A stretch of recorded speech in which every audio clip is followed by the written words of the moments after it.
आखिर क्यों काला पड़ा शनिदेव का शरीर? जम कथा सुनकर चौंक जाएंगे।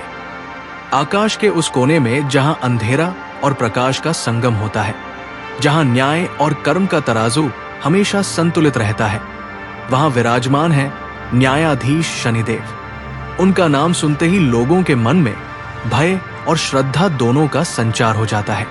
लेकिन क्या आपने कभी सोचा है कि आखिर क्यों काला पड़ा शनिदेव का शरीर? क्यों उनकी छाया इतनी भारी मानी जाती है?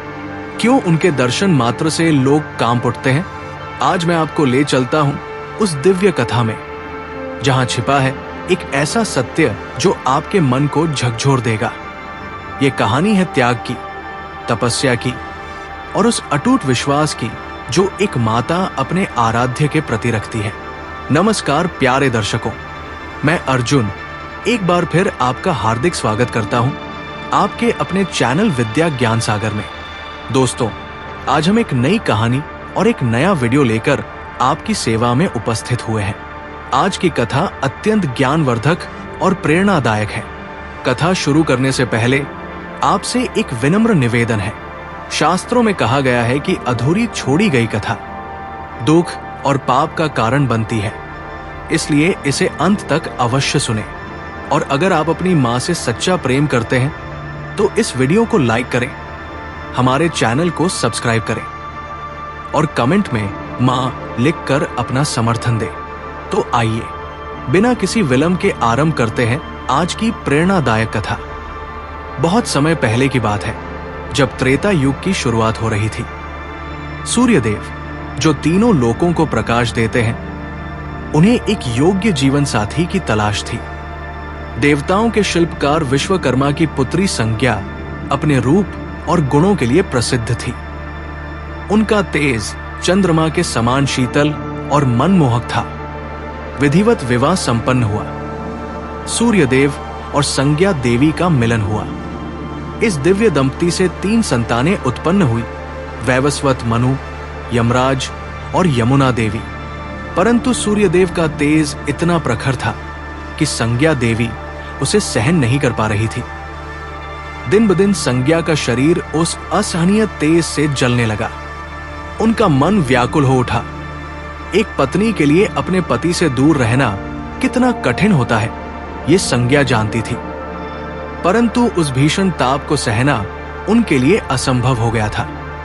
अंततः एक दिन संज्ञा ने एक निर्णय लिया जो पूरे ब्रह्मांड के इतिहास को बदल देने वाला था। उन्होंने अपनी छाया से एक प्रतिरूप बनाया जिसे छाया देवी कहा गया। ये छाया संज्ञा देवी के समान ही दिखती थी, परंतु वो तेज को सहन कर सकती थी। संज्ञा ने छाया से कहा, तुम मेरे स्थान पर सूर्यदेव की सेवा करना, मेरे बच्चों का ध्यान रखना। मैं अपने पिता के घर जा रही हूं। छाया ने स्वीकार किया और संज्ञा तपस्या करने चली गई। सूर्यदेव को इस बात का जरा भी आभास नहीं हुआ कि उनकी पत्नी संज्ञा नहीं बल्कि छाया है। समय बीतता गया।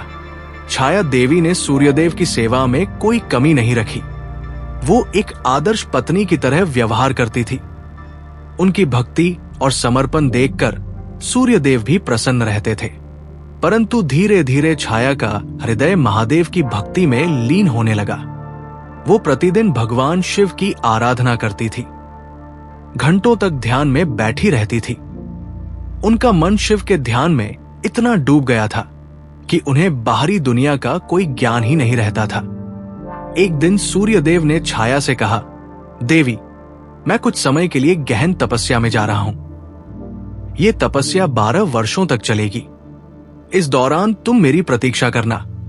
छाया ने सिर झुकाकर कहा, जैसी आपकी आज्ञा प्रभु।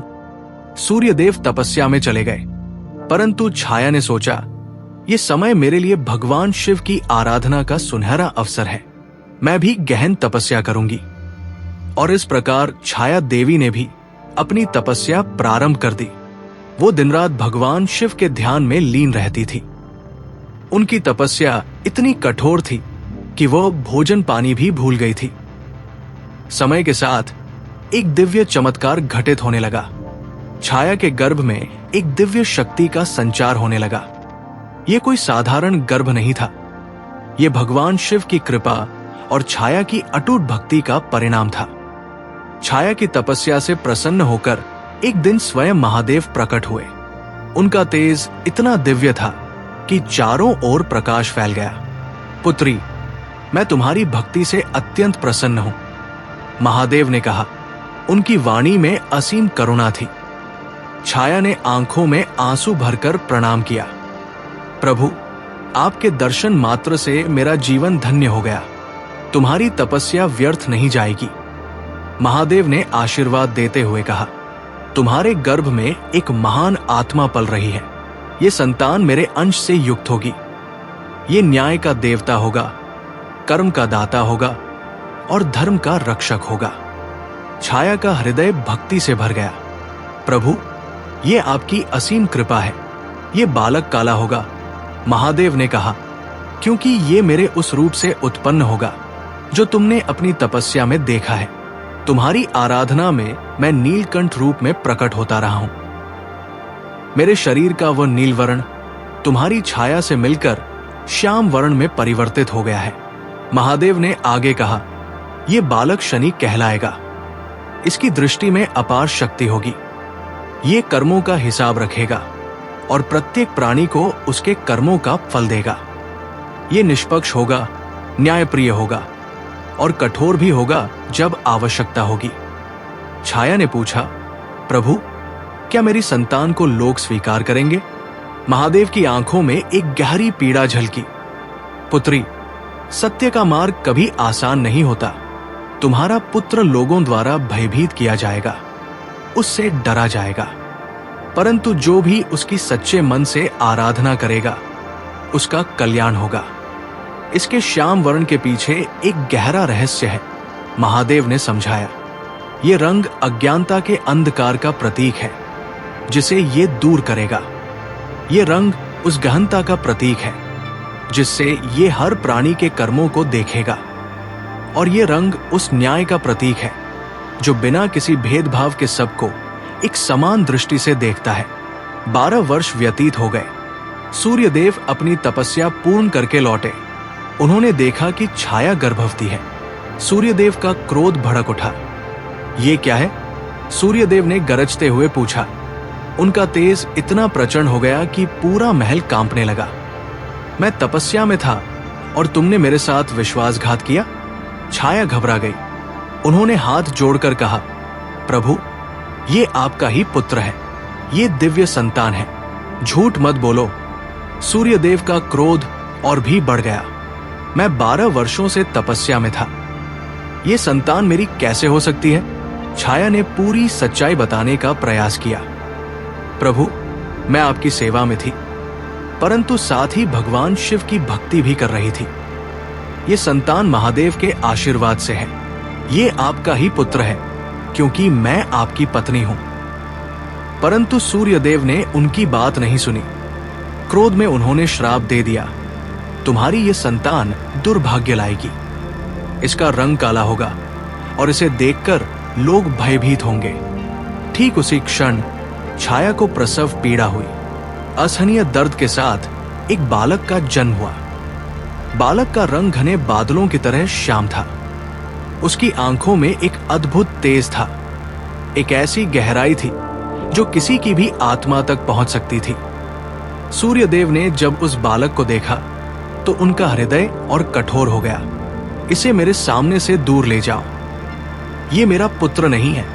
छाया देवी के हृदय में जो पीड़ा उठी उसे शब्दों में बयान नहीं किया जा सकता। एक मां के लिए अपनी संतान से बढ़कर कुछ नहीं होता, परंतु जब पिता ही उस संतान को अस्वीकार कर दे तो वो दर्द असहनीय हो जाता है। छाया ने अपने नवजात शिशु को छाती से लगाया। बालक शांत था, रो भी नहीं रहा था। उसकी आंखें खुली थी और वो अपनी मां को देख रहा था। उन आंखों में एक अजीब सी समझ थी, मानो वो सब कुछ जानता हो। मेरे लाल, छाया ने रोते हुए कहा, तुमने क्या अपराध किया है? तुम्हारा रंग काला क्यों है? ये तुम्हारी गलती नहीं, ये तो तुम्हारी विशेषता है, तुम्हारी पहचान है। उसी समय आकाशवाणी हुई। महादेव की दिव्य वाणी गूंजी, सूर्यदेव, तुमने अपने ही पुत्र को अस्वीकार कर दिया। ये तुम्हारी भूल है। ये बालक तुम्हारा ही है और ये महान बनेगा, परंतु तुम्हारे इस अपमान का फल तुम्हें भी भुगतना होगा। सूर्यदेव का अहंकार कुछ कम हुआ, परंतु उनका हृदय अभी भी कठोर था। उन्होंने कहा, यदि ये मेरा पुत्र है तो इसे प्रमाणित करना होगा। मैं इसे तब तक स्वीकार नहीं करूंगा जब तक ये अपनी योग्यता सिद्ध नहीं कर देता।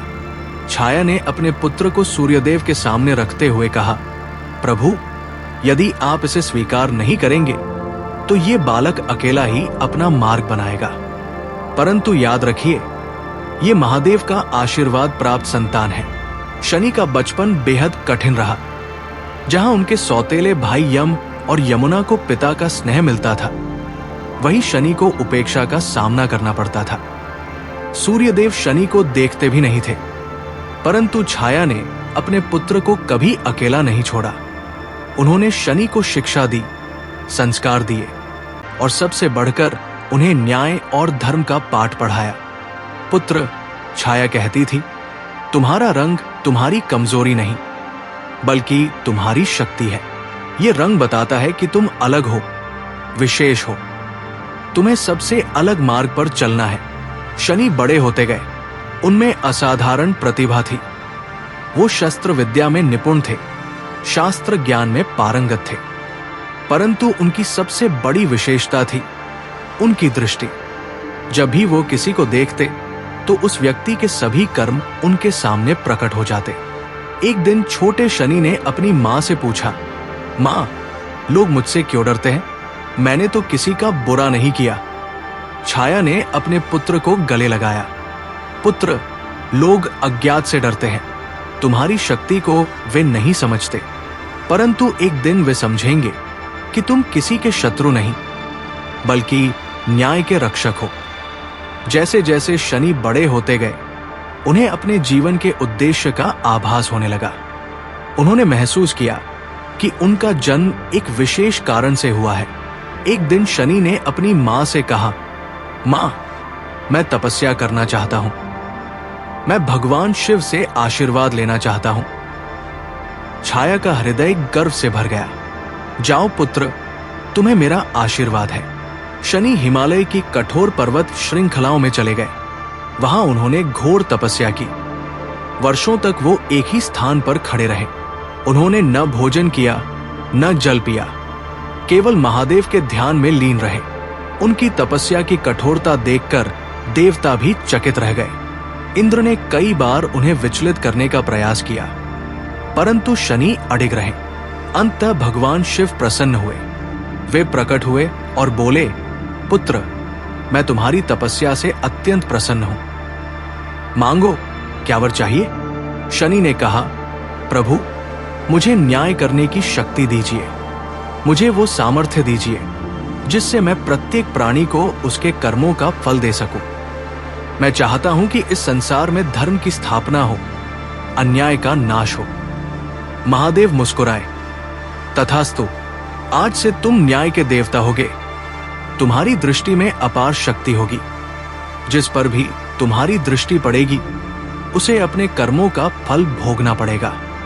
तुम 7.5 वर्ष तक किसी की राशि में रहोगे और उस समय को 7.5 कहा जाएगा। परंतु याद रखो, महादेव ने चेतावनी देते हुए कहा, तुम्हारा न्याय निष्पक्ष होना चाहिए। तुम्हें किसी के साथ पक्षपात नहीं करना है, यहां तक कि अपने पिता के साथ भी नहीं। शनि ने सिर झुकाकर कहा, प्रभु, आपकी आज्ञा मेरे लिए सर्वोपरि है। शनि की शक्तियां प्राप्त करने के बाद एक दिन महादेव ने उनकी परीक्षा लेने का निर्णय किया। वे चाहते थे कि शनि सिद्ध करें कि वे वास्तव में निष्पक्ष न्याय कर सकते हैं। भगवान शिव ने कहा, शनि, अब तुम्हें अपने पिता सूर्यदेव को उनके कर्मों का फल देना होगा। शनि का हृदय भारी हो गया। प्रभु, वे मेरे पिता हैं।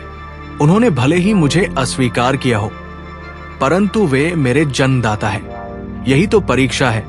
महादेव ने कहा, क्या तुम अपने व्यक्तिगत भावनाओं से ऊपर उठकर न्याय कर सकते हो? शनि ने गहरी सांस ली। उन्हें अपने जीवन का सबसे कठिन निर्णय लेना था। एक ओर पिता के प्रति स्नेह था, दूसरी ओर धर्म और न्याय का पालन। उन्होंने निर्णय लिया। वे सूर्यलोक गए।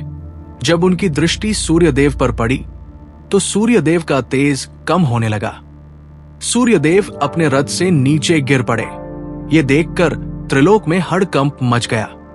सूर्य के बिना पृथ्वी पर अंधकार छा गया। फसलें सूखने लगी। जीव जंतु व्याकुल हो गए। सभी देवता ब्रह्मा जी के पास पहुंचे। प्रभु, ये क्या हो रहा है? सूर्यदेव का तेज क्यों कम हो गया है? ब्रह्मा जी ने ध्यान लगाया और सब कुछ जान लिया। ये शनि का प्रभाव है, परंतु ये अनुचित नहीं है। सूर्यदेव ने अपने पुत्र को अकारण अस्वीकार किया था। ये उसी कर्म का फल है। 7.5 वर्ष तक सूर्यदेव को कष्ट सहना पड़ा। इस दौरान उन्होंने अपने किए पर पश्चाताप किया। उन्हें समझ आया कि उन्होंने अपने अहंकार में अपने ही पुत्र को ठुकरा दिया था। अंततः जब 7.5 समाप्त हुई, सूर्यदेव ने शनि को बुलाया। उनकी आंखों में आंसू थे। पुत्र, मुझे क्षमा कर दो, सूर्यदेव ने कहा। उनकी आवाज में पश्चाताप था। मैंने तुम्हारे साथ अन्याय किया। मैं अपने अहंकार में अंधा हो गया था। तुमने मुझे सही मार्ग दिखाया। शनि के हृदय में पिता के प्रति जो कठोरता थी वो पिघल गई। उन्होंने कहा, पिताजी, मैंने तो केवल अपना कर्तव्य निभाया। आप मेरे पिता हैं और सदा रहेंगे, परंतु न्याय सबसे ऊपर है। सूर्यदेव ने शनि को गले लगाया। तुम सच्चे न्यायाधीश हो मेरे पुत्र, मुझे तुम पर गर्व है।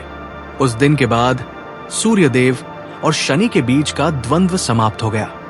सूर्यदेव ने शनि को अपना पुत्र स्वीकार किया और उन्हें अपना आशीर्वाद दिया। लेकिन कहानी यही समाप्त नहीं होती। शनि की परीक्षा अभी बाकी थी। एक बार की बात है, देवराज इंद्र के दरबार में शनि को बुलाया गया। इंद्र ने घमंड से कहा, हे शनि, मैंने सुना है कि तुम्हारी दृष्टि बहुत शक्तिशाली है, लेकिन मैं देवराज हूं। क्या तुम्हारी दृष्टि मुझ पर भी प्रभाव डाल सकती है? शनि ने विनम्रता से कहा, हे देवराज, मेरी दृष्टि किसी व्यक्ति पर नहीं, उसके कर्मों पर पड़ती है। यदि आप धर्म के मार्ग पर चलेंगे तो आपको मुझसे डरने की आवश्यकता नहीं है। लेकिन इंद्र का घमंड नहीं टूटा। उन्होंने चुनौती दी, मैं देखना चाहता हूं कि तुम्हारी दृष्टि में कितनी शक्ति है। तुम मुझे देखो। शनि ने मना किया, लेकिन इंद्र जिद पर अड़े रहे। अंत शनि ने अपनी दृष्टि इंद्र पर डाली। कुछ ही समय में इंद्र का राज्य छिन गया। उनका वैभव नष्ट हो गया। वे समझ गए कि शनि की दृष्टि सचमुच अत्यंत शक्तिशाली है।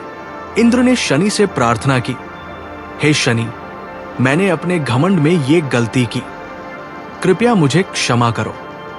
शनि ने कहा, हे देवराज, ये आपकी परीक्षा थी। आपने अपने घमंड के कारण ये कष्ट झेला, लेकिन आपने अपनी गलती मानी, इसलिए आपका कष्ट कम हो जाएगा। याद रखें, घमंड का अंत सदैव पतन होता है। समय बीतता गया और शनि देव अपने कर्तव्य का पालन करते रहे। उन्होंने कभी किसी के साथ भेदभाव नहीं किया। उन्होंने राजारंक, देव दानव सभी को उनके कर्मों के अनुसार फल दिया। शनि का काला रंग उनकी माता की तपस्या का प्रतीक है। यह दर्शाता है कि सच्ची भक्ति में रंग नहीं देखा जाता। छाया देवी ने अपनी तपस्या में इतनी तल्लीनता दिखाई कि उन्हें अपने शरीर की भी सुध नहीं रही। उनकी इसी तपस्या का फल शनि को मिला। शनि की कथा ये भी सिखाती है कि माता पिता को अपने बच्चों के साथ भेदभाव नहीं करना चाहिए। सूर्यदेव ने शनि को उनके रंग के कारण अस्वीकार किया और इसका परिणाम उन्हें भुगतना पड़ा। शनि की पूजा में तेल का विशेष महत्व है।